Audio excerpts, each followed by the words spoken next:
You see this name every day, in your pharmacy, in your car, in your clothing, but almost no one knows its true origin. This is the story of an industrial giant that didn't just fund the war, it built its own hell on earth. Its name, IG Farben. It was once the largest chemical cartel in the world, more powerful than many countries in the 1940s. It wasn't merely a supplier to the Nazis, it was their strategic partner, their banker, and their chemist. And this is the explosive detail the world wants to forget. Inside Auschwitz, the epicenter of horror, IG Farben built its own factory. It used slave laborers, it ran its own camps, and it was the driving force behind the chemical Zyklon B. But after 1945, the giant didn't die, it splintered, and from its ruins rose the giants that dominate our modern economy and medicine. Was this a fair breakup, or was it a clever disguise for the most powerful Nazi legacy? The foundation for this unprecedented power was laid in 1925. Germany's chemical dynasties, the companies we now know as BASF, Bayer, and Hoechst, merged.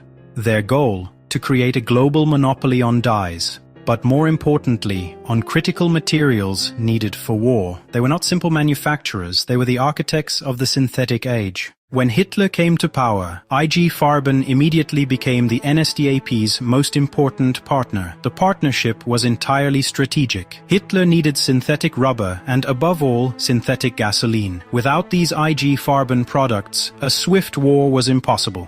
In exchange, the cartel received nearly limitless power over German industry and huge profits from government contracts. They funded Hitler, and he guaranteed their monopoly. IG Farben became a state within a state. They controlled the production of explosives, ammunition, and fuel. Simply put, the Wehrmacht's war machine ran on fuel supplied by IG Farben. The cartel was not just a passive profiteer, it was the primary engine of the entire German war economy. The partnership reached its cruel peak in Poland. Inside Auschwitz, the largest extermination camp in history, IG Farben owned and operated its huge Buna Works factory. The company was the driving force behind the expansion of the concentration camp, as they needed manpower to produce Buna rubber.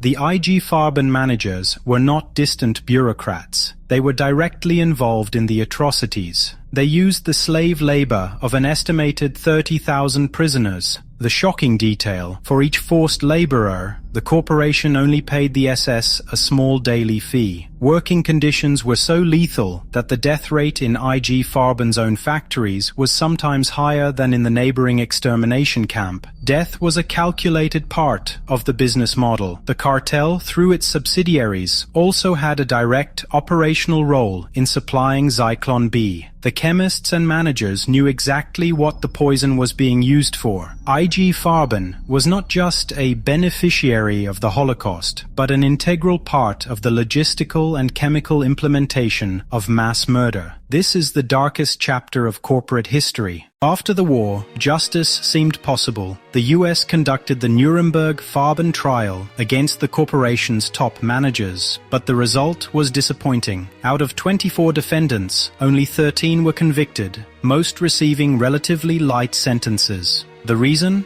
Powerful US business circles wanted to quickly rebuild German industry. The cartel was found guilty of war crimes, but the power structure was hardly touched. IG Farben was officially broken up by the Allies, but this was not an end, it was a disguise. The cartel was split into 12 successor companies, including the modern giants BASF, Bayer, and Hoechst, later Sanofi. The managers, the capital, and the invaluable chemical knowledge remained in the hands of the same old elites. The gigantic power was not destroyed, but separated into smaller, more globally manageable units. From these ruins, the successor companies began an unprecedented global rise. They took over the global markets for pharmaceuticals, agrochemicals, and fine chemicals. Silence was part of the strategy. Only decades later, under massive public pressure, did the successor company slowly begin to participate in compensation payments. The history shows the power of IG Farben lives on in today's corporate headquarters, often hidden beneath glossy marketing strategies. The true power of capital rarely dies. It disguises itself, it rebrands, and it waits. IG Farben is the ultimate example of how extreme industrial power, war crimes, and global dominance interconnect. We must ask ourselves, can we truly understand the modern structure